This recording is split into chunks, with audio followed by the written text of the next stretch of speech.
Le problème, quand on s'investit dans une formation ou qu'on fait un saut pour un peu n'importe quoi, pour n'importe quelle sortie de zone de confort, le problème c'est que juste après, en général, on est saisi par plein d'appréhensions à la fois. Toutes nos peurs remontent à la surface une fois qu'on s'est permis de faire un grand saut dans le vide. Coucou, c'est Margot et aujourd'hui je te parle de ce moment où tu as passé le pas et où tu te dis j'ai peut-être fait une boulette. On a peur de ne pas y arriver. On a peur de ne pas en profiter. On a peur aussi que ce soit pas vraiment juste pour nous. On a peur que ça ne marche pas pour nous personnellement ou qu'on fasse tâche dans le décor. Parce que forcément, nous, on n'est pas exactement pareil que toutes les personnes qui sont inscrites. Et quand on parle d'investissement en argent, on se dit j'aurais peut-être mieux fait de mettre cet argent ailleurs ou carrément juste de le garder pour moi. Hein.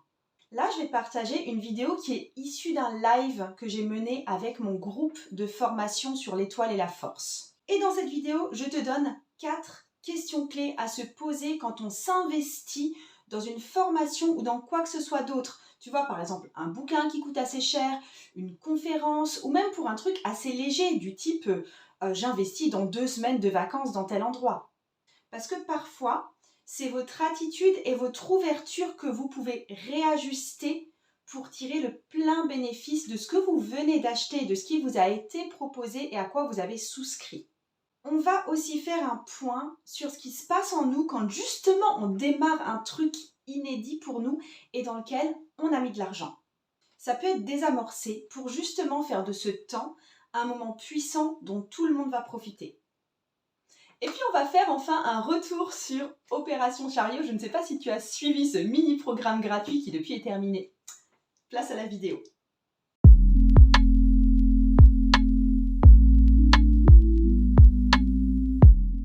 Je vais vous donner la libération d'aujourd'hui d'ailleurs qu'on va faire. Avec, comme toujours, je vais toujours donner une libération globale qui est une espèce d'intention pour tout le groupe. Et ensuite, selon la personne qui va passer, je vais un peu affiner selon sa problématique à elle. Parce que pour moi, la libération aujourd'hui, c'était je m'embarque dans ce programme et dans ce groupe sur 6 mois pour en retirer le meilleur. Parce que je sais qu'il y en a certaines d'entre vous qui ont, pour qui c'est une grosse zone c'est une grosse sortie de zone de confort que d'avoir dépensé cette somme, pour qui c'est une sortie de zone de confort de se dire qu'on va faire un truc inconnu, pour qui c'est difficile de se dire qu'on va tenir sur 6 mois dans la durée. Donc, c'est là-dessus qu'on va travailler aujourd'hui. D'accord ? Avant d'entrer en matière, j'aimerais faire un petit retour sur vous et puis j'aimerais que vous ayez les réponses les plus honnêtes possibles, même si ce n'est pas des réponses qui vous font plaisir, même si ce n'est pas des réponses qui me font plaisir, mais pour situer là où vous en êtes, vous, actuellement. Alors déjà, la première question, j'aimerais que vous notiez sur une échelle de 1 à 7, à combien vous êtes investi actuellement dans ce mastermind. Sachant que pour moi, le niveau 1, c'est par exemple, on est en retrait, on va assister de loin, on va juste prendre ça de loin. Limite, on va faire la liste de courses, on va faire sa sieste en même temps. Le niveau 7, c'est on est très enthousiaste, on est au taquet, on est très participatif. Vous vous situez où sur cette échelle de 1 à 7 sur votre investissement personnel? 7, 7, waouh! Aucune question pour l'instant. 7, 6, ok, Hélène. 8, Aline. Ok, vous êtes chaud patate quand même. Hein. D'accord. Par exemple, si vous avez de la fièvre aujourd'hui et que vous assistez juste comme ça, vous avez le droit de mettre 1, hein, c'est autorisé. Hein. 7, 6. Wow, merci beaucoup. C'est cool que vous soyez impliqués à ce point-là. Et deuxième question, j'ai une autre question du même genre. Pareil, on va faire sur une échelle de 1 à 7. Alors, c'est un petit peu plus difficile, c'est à quel point vous êtes prête à prendre des risques et à vous ouvrir à de nouvelles idées. Sachant que niveau 1, si je suis juste spectateur, je ne suis pas forcément prête à changer. Le niveau 7, c'est je cherche activement de nouvelles idées, je cherche activement à sortir de ma zone de confort. 7 pour Astrid, 5 pour Sylviana, 7, 8. Sonia le 8. 6, ok. Il y a plus du 5, 6, effectivement. Ouais, il y a un truc de « ouais, j'ai envie, mais j'attends un peu de voir ». Et c'est… ouais, je le prends aussi comme ça. C'est cool. Merci pour vos réponses. Et… attendez, je continue. 7, 7. Ouais. Ah, merci. Et sur une échelle de 1 à 7, à quel point vous comptez vous investir dans le groupe?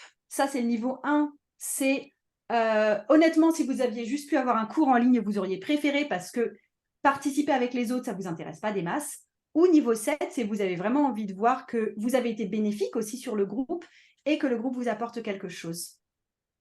Donc là, 7, 7, 7, 6. Ouais, mais... Ouais, cool, merci.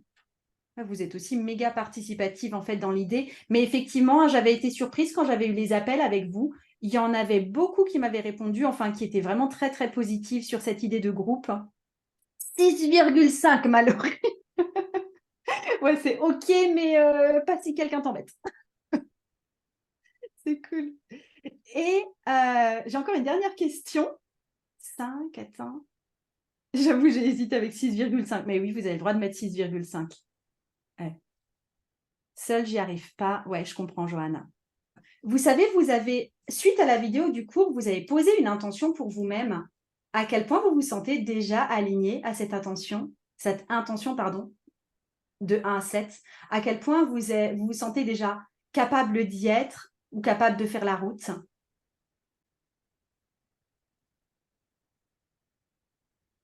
Ah, vous êtes 7 aussi? 7, 8. En route, 4 ou 5. Yes. C'est plus dur à répondre, ouais, parce que en fait, pour votre intention à poser suite au cours, il y en a qui répondent 4,5, il y en a qui répondent 7, mais c'est aussi parce que je pense que vous êtes tous d'accord avec votre intention, et dans ce cas-là, vous répondez 7, mais à savoir si vous avez déjà atteint l'objectif et à quel point vous êtes prête pour ça, en général, c'est plus, effectivement, c'est plus du 4,5, tout simplement parce que sinon, ce ne serait pas une intention, ce serait une réalisation. Donc, ouais, aucune idée pour la dernière question, là, ça devient flou. Ok, ça marche.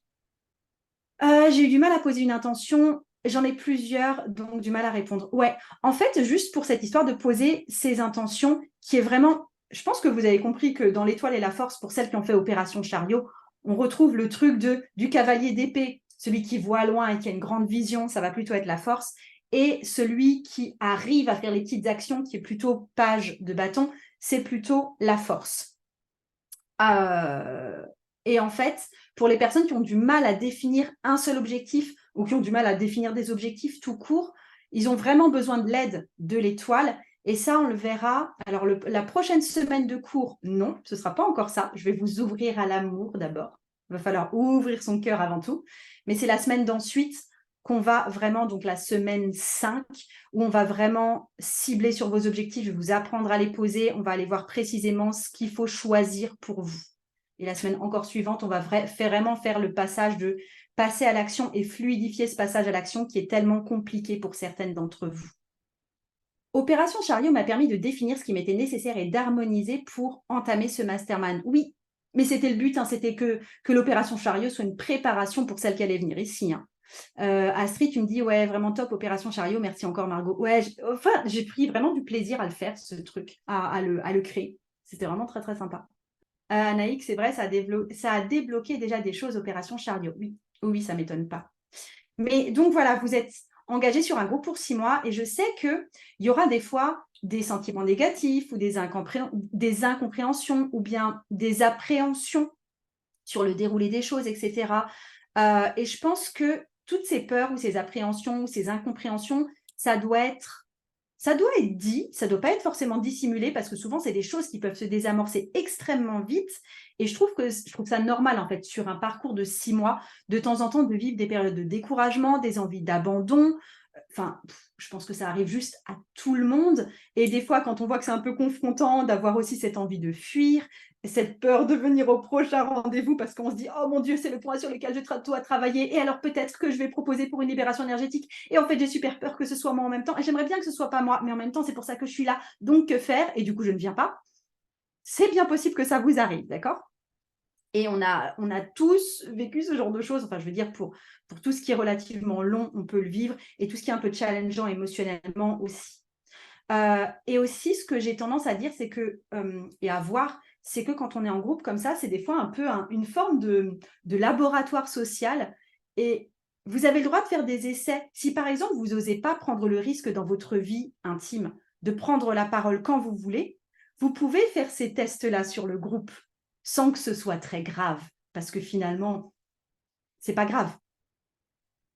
Vous avez le choix maintenant de faire de ce groupe soit un autre échec parce que vous avez lâché, soit un truc pour lequel vous n'allez pas jusqu'au bout, ou pour la première fois, vous pouvez décider de rester dans le groupe et de vivre, même avec des aléas, dans un univers sans vraiment de risque. Ça ne va pas impacter votre vie personnelle. Je veux dire, c'est pas comme se disputer avec sa maman ou de pouvoir inventer de nouvelles façons d'agir sans que là aussi ce soit une énorme prise de risque avec nous. Donc, le but, c'est un petit peu d'accueillir l'inconfort et c'est souvent un petit peu les points clés qui nous permettent d'évoluer, d'être OK pour être dans un moment d'inconfort.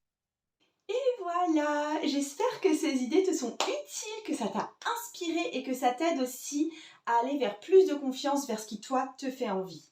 Tu peux évidemment me poser tes questions en commentaire et je t'invite aussi à t'inscrire à la chaîne si tu veux soutenir mon travail. Je t'ai mis aussi un lien sous cette vidéo, tu trouveras des choses qui vont pouvoir t'intéresser. Et moi, je t'embrasse, le tarot peut changer ta vie. Ciao.